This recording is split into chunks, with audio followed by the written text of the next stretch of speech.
12K B-RAW footage from the new Blackmagic Ursa Mini Pro 12K, just announced, finished in 8K, and if somehow you have an 8K monitor and ability, YouTube actually takes 8K files, so there's 8K there for you to view.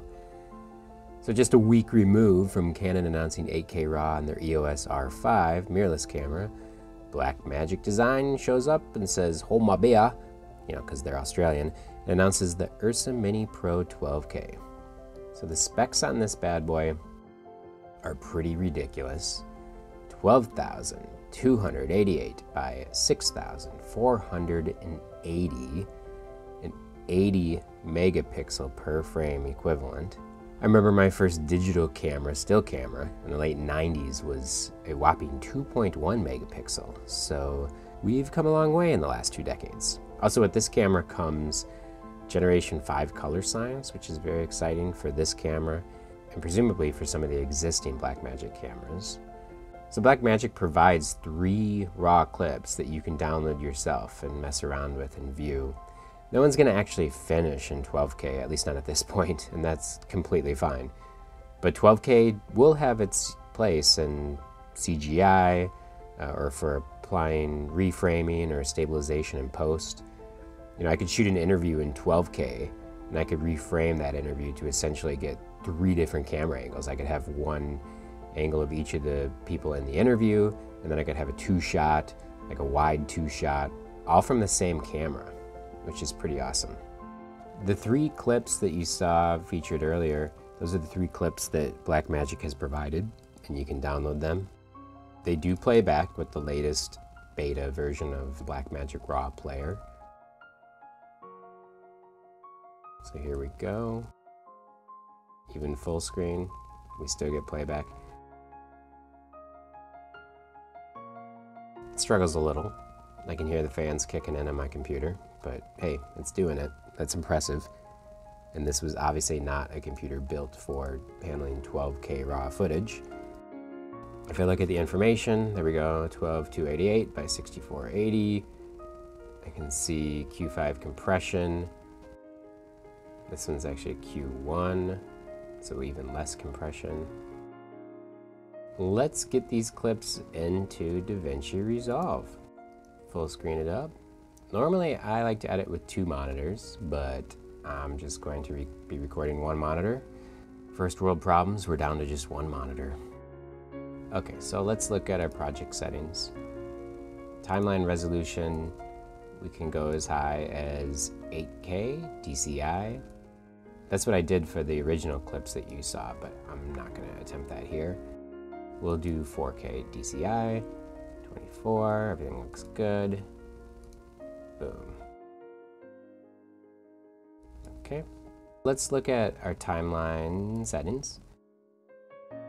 And I want to center crop with no resizing so we can see how these clips look in full res in the timeline. Drop it into the timeline. And obviously we're going to want to reframe that. So let's select it. So at 4K, look at this. I'm down to 0.34 zoom. If I go all the way up to 1, close enough, that's crazy. It's like 2 different cameras and still nowhere near full res. This clip's at like 79% zoom. And this one's 34, and that's 4K. It gets especially exciting when we can bring the clip in and do some color correction. You'll see on the Camera Raw tab, I want to decode using clip, and ooh, here's previous Generation 4, Generation 5. So this is shot flat with the film profile. There's a LUT I could apply embedded right into the file. Boom, still nice playback. This one is unaffected. Let's do the same. Let's change clip. Let's apply LUT. Boom. Awesome.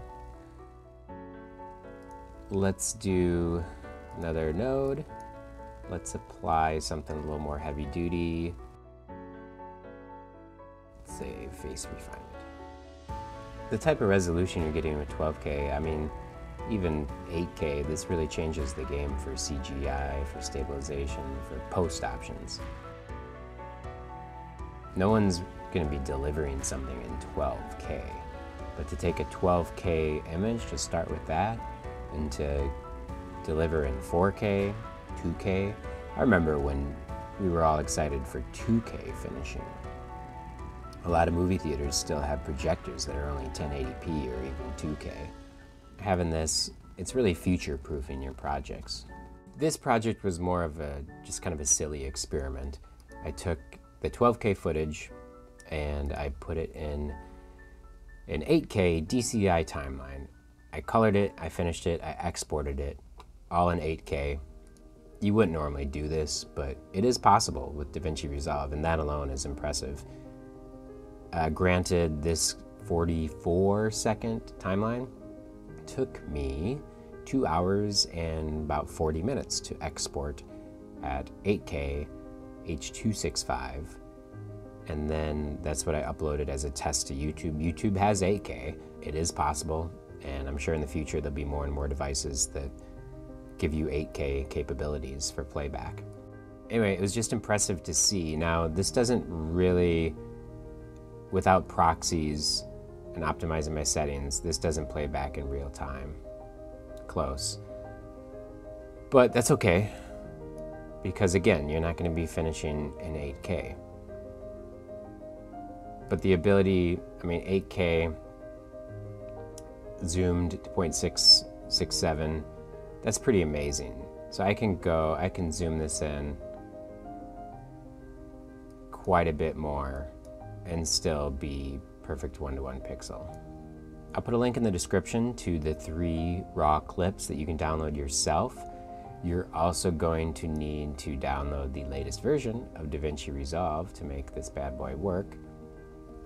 That's the beta. So if you're in the middle of a project, I do not suggest downloading and installing that. Maybe with a partition or a different computer. But the 16.3 beta 1 update, that'll play back 12K, that'll support 12K. This camera, of course, was just announced. It's not available for sale, but you can definitely pre-order it. And if you like this video, give it a like, comment, let me know if you think you're going to be getting this camera, what you're excited about, subscribe. Thanks for watching.